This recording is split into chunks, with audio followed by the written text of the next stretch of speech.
Hi everyone, and welcome to my channel Budgeting for Future. Today we are doing our Budget With Me recap or update video where we go over exactly how we did in sticking to our budget this pay period. Let's go ahead and jump on into this.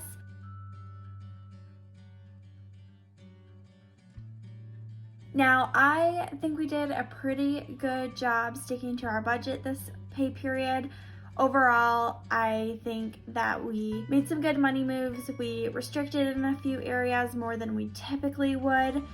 This is also the pay period where we did receive our bonuses, so that's why our incomes are so high, and I tried to do a good job of estimating that, but I was a little off. I did guess more conservatively so that we could budget with those more conservative numbers, but my husband did in fact actually make $2,168.08, and I made $1,796.24. We did have a few extra areas of income. One was from our FSA account, our flexible savings account that pays us for our daycare costs that we accrue. We also got a $39 check from Rakuten, which used to be known as Ebates. I'll link it down below if you're interested, but we got a $39 check from them, which was pretty cool. And then we also got about $30 worth of interest from our personal checking account because we do earn 3% interest on our savings up to $15,000. All in total, we got $262.93. And then for my side hustle, I did estimate that almost to the exact amount. I did receive $329.93. Next up here are our fixed expenses, which are obviously fixed for the most part.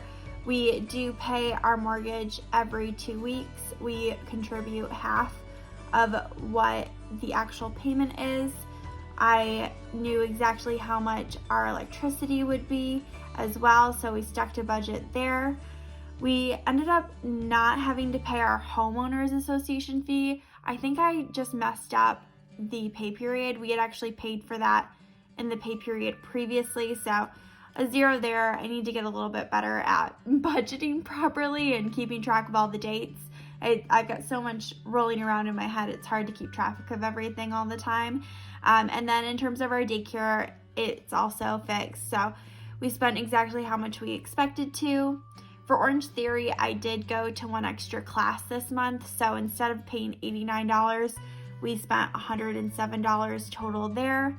And then for our car loan, we did during this pay period decide that we wanted to start more aggressively attacking this car loan, especially with the new stimulus checks coming out. We think we're going to be putting a fair amount of money towards that. So instead of only contributing $400, we did put $600 towards our car loan, which I'm super happy about. It's nice that since we did have some extra money coming in and we were able to cut some of our variable expenses, we were actually able to put that money towards our financial goals, and that car loan is definitely one of our biggest financial goals we have right now. Next up are our variable expenses. We do use cash envelopes for all of these expenses, which I'm really enjoying doing. It's a really great way to make sure you're not overspending, even though we definitely do sometimes anyways. But because of that, we did do a really good job sticking to our grocery budget this pay period.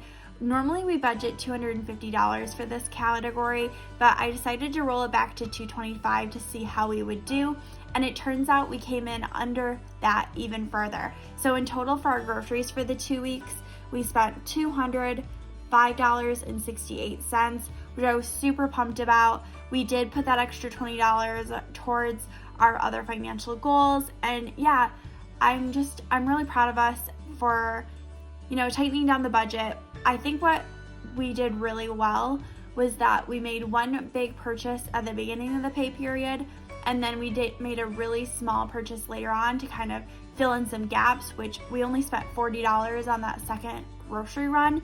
And I think the more we can minimize going to the grocery store or having groceries delivered, the better we end up doing on sticking to that budget. In terms of gas, we spent $33, and we did decide to roll over the extra $7 into the next pay period. So we kept that cash in that envelope. That way we can be better at making sure we have enough money for gas at any given point. Out to eat, we did really well in this category too, which I find typically if we're under in groceries, we're over and out to eat, or if we're over and out to eat, we're under in groceries. But we were able to stick to our budget in both of these categories, which was so freaking exciting for us. We ended up spending $109 in that category. I think we've just been so busy, and we had really done a great job grocery shopping the first time that we had a good mix of easy foods to eat that would be able to be made really quickly, and foods that would be a little bit healthier but would take more time. And yeah, just a really strong week. I think I bought my groceries through Shipt, so I'll have to see exactly what recipes that made it so that we didn't overspend in either of the categories, and make note of those as like maybe go-to recipes in the future, because sometimes I think it's about, you know, picking the right kind of foods to fit into your budget when it comes to these two categories. We did also decide with that out to eat money that was left over, we put that towards our financial goals. We didn't save that, which also feels really good that we restricted ourselves, but it's also going to be to actually further our financial goals. It's not just for nothing. Next up were our fun money categories. Now, typically we only have $100 each in these categories, but because we did receive our bonuses during this pay period, we decided to give each other each an extra $100 so that we could kind of feel the bonus that we had worked so hard for. And we did spend quite a bit of it on just random things. My husband spent $110 in total. I spent $93, and our daughter spent $46. I really don't know what my husband spent his fun money on. It's his money, so I can't really keep track of it very well. I just can see how much he always has left over in any of his envelopes. In terms of what I spent my money on, I spent my money on eating out at work a lot. I keep going into the office, which I really like working from the office, but every time I go, I always get food from the cafeteria, and it's pretty affordable, but you know, I'm definitely eating my fun money for better or for worse, so that's definitely where my money is going to. I also think I had to pick up some extra makeup. I had returned a foundation that looked bad on me, and I had to pay more to get a different one, and I like it now. So glad I took the time and made that investment in my face. And for our daughter, she mostly just bought some baby supplies. She needed some more wipes. I think we might have gotten her some diapers and an extra outfit or two, just to kind of make sure that we were still meeting her needs. Oh, and we bought her bath toys, because we got her bath toys originally, but they kept molding inside of them, which was super gross, and I just don't feel good about it. So I threw those all away last night actually, and we got her some more fun ones that are hopefully age appropriate. She's 13 months old, so she's in that really weird age where like most of her toys are just things she can put in her mouth, but also she's kind of learning to do other things. If you have any recommendations for toys, specifically bath toys, that you would recommend, go ahead and comment them down below. I got her mostly toys that are better for like bigger kids that I'm hoping she'll enjoy. I know I'll at least enjoy them. We got her some crayons that she can like write on the side of the bath, and she is so cute when she tries to draw, and I love coloring, so if she doesn't enjoy the toys, I definitely will. But I digress. That kind of wraps up our budget with me for our just general expenses. The next is where we go through our savings. Here are our savings and sinking funds that we've been working towards over the past year. They are in order of importance, but depending on the pay period, it kind of changes what we prioritize. We hadn't budgeted to put anything towards taxes, and we actually paid our taxes this pay period, which you won't see here because we saved up $6,000 for that, and we ended up not saving any extra more because we didn't need it, and so $0 there. We are doing a savings challenge for getting a new rental property. I actually have my payment challenge tracker right here that I made. If you're interested in taking a look at it, there's a link to my Etsy shop down below. That is where you can kind of see what we've got.